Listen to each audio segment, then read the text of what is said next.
धीरे धीरे ढोलक वाला मेरा भाई भूख लगे तो केला खा, काटोगे तो पानी बहुत सारा सबका उठाते मारे सबका तो कहाँ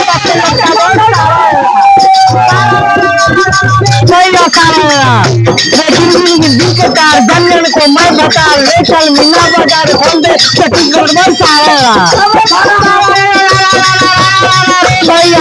ढोलक वाला मेरा भाई भूख लगे तो केला खाए, प्यास लगे तो पानी बोल सारा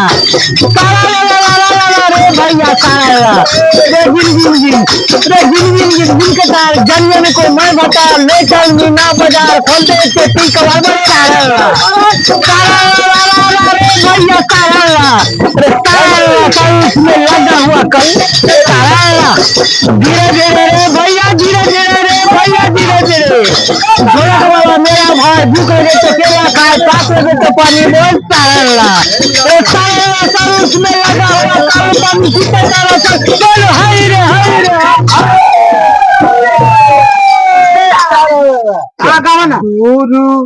नहीं भागे थे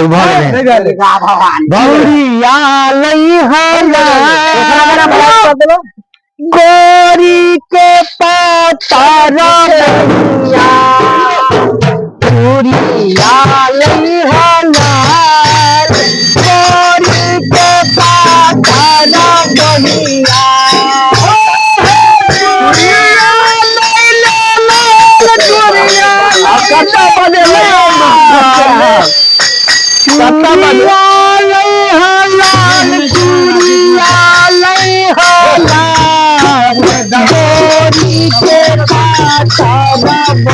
पातर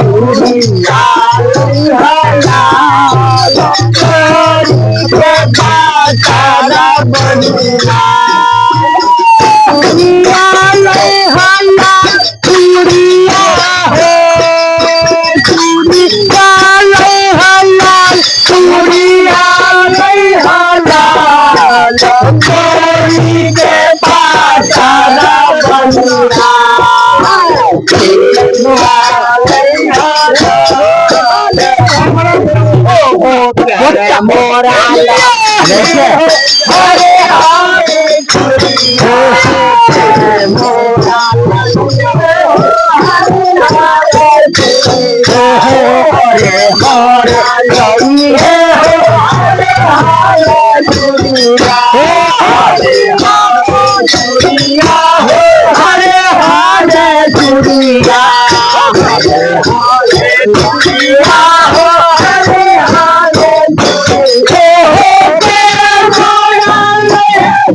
तारा बहिया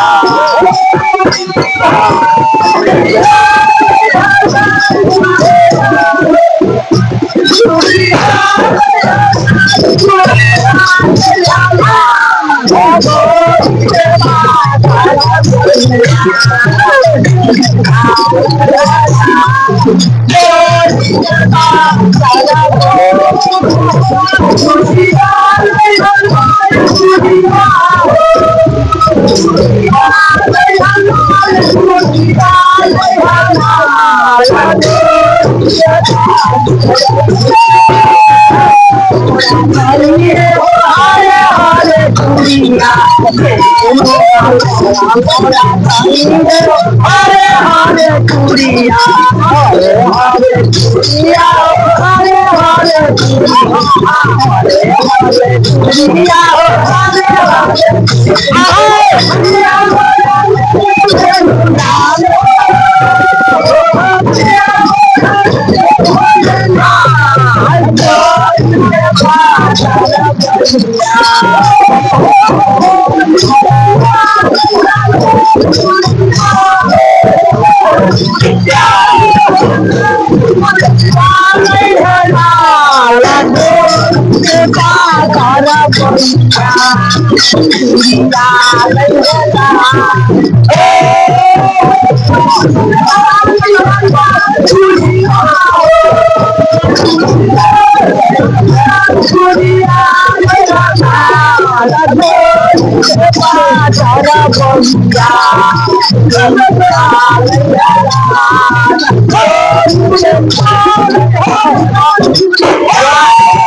हरे